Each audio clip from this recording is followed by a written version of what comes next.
اس وقت بیشتر ٹویٹر برادری ریٹائرڈ جنرل راحیل شریف کی اگلی ملازمت کو لے کے حسد، رشک، نصیحت وغیرہ میں مبتلا ہے۔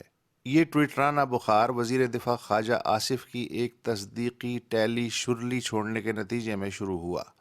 حالانکہ اس بارے میں راحیل شریف، سعودی ترجمان، پاکستانی دفتر خارجہ اور ISPR تا دم تحریر خاموش ہیں، مگر ٹویٹس سے اندازہ ہوتا ہے کہ لوگ کس قدر ویلے ہیں۔ کوئی راحیل شریف کے باضابطہ غیر اعلانیہ فیصلے کو افسوسناک قرار دے رہا ہے، کوئی کہہ رہا ہے کہ 39 اسلامی ممالک کے فوجی اتحاد کی سربراہی ایک قابل قدر اعزاز ہے۔ تحریک انصاف کے اسد عمر کہہ رہے ہیں کہ جس اتحاد میں شمولیت کو پارلیمنٹ نے مسترد کر دیا، اس کی سربراہی قبول کرنا افسوسناک ہے۔ ایک سابق لیفٹیننٹ جنرل عبدالقیوم نے تو یہاں تک کہہ دیا کہ سعودی قیادت میں فوجی اتحاد میں شمولیت ہماری مذہبی ذمہ داری ہے۔ اللہ جانے انہوں نے کون سا فقہ پڑھ کے یہ رائے قائم کی۔ مزید فرماتے ہیں کہ یہ اتحاد کسی فرقے یا قوم کے خلاف نہیں۔ اگر ایسا ہے تو یہ تاریخ پہ پہلا فوجی اتحاد ہوگا جو گلدستے پیش کرنے کے لیے تشکیل دیا گیا ہو۔ غیر کالعدم شیعہ تنظیم مجلس وحدت المسلمین سے لے کے انتہائی سنی کالعدم تنظیم اہل سنت والجماعت تک کوئی نہیں جس نے راحیل شریف کی مبینہ نوکری پہ اپنی اپنی اینک کے نمبر کے حساب سے رائے زنی نہ کی ہو۔ ایسی ہر تنظیم دراصل ڈانٹ بیٹی کو رہی ہے اور سنا بہو کو رہی ہے۔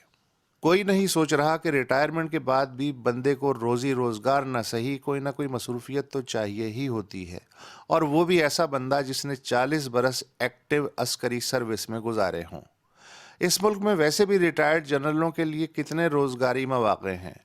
کوئی بحریہ ٹاؤن میں نوکری پکڑنے پہ مجبور ہے، کوئی سفیر، مشیر یا کنسلٹنٹ لگ جاتا ہے یا کسی نیم خود مختار ادارے کی پوسٹنگ قبول کر لیتا ہے، کوئی سیکیورٹی کمپنی کھول لیتا ہے یا اسلحہ ساز کمپنی کا سودا کار ہو جاتا ہے، کوئی اندرون و بیرون ملک لیکچرز دے کے تھوڑے بہت پیسے کما لیتا ہے، کوئی پاکستان اور بھارت کے مابین امن و آشتی کا مبلغ ہو جاتا ہے، اور جسے کوئی بھی موقع میسر نہ آئے وہ شام 8 تا 12 کسی نہ کسی نیوز چینل پہ عسکری، علاقائی و بین الاقوامی امور کا فی سبیل اللہ ماہر ہو جاتا ہے۔ ایسے میں اگر ہمارے جنرل صاحب نے بعد از ریٹائرمنٹ ایک عام چیئر اتحاد کی باوقار اعزازی سپہ سالاری قبول کر لی تو کون سا آسمان ٹوٹ پڑا؟ کرنا تو اس اتحاد کو بھی وہی ہے جو اسلامی کانفرنس کی تنظیم اور عرب لیگ کرتی آئی ہے۔ کیا یہ وہی راحیل شریف نہیں جن کے لیے صرف 2 ماہ پہلے ہر دوسرا ٹویٹریا اور فیس بکیا کہہ رہا تھا کہ ابھی نہ جاؤ چھوڑ کے، ابھی تو دل بھرا نہیں؟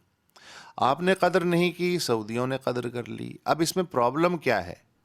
مجھے تو اس وقت سیف علی خان اور کرینہ کپور کا نومولود بیٹا تیمور علی خان یاد آ رہا ہے، جس کے نام کو لے کے چند روز پہلے بھارت کی ٹویٹر برادری گالم گلوچ سے لے کے بالکل صحیح فیصلہ کیا کے درمیان پھنس کے رہ گئی تھی۔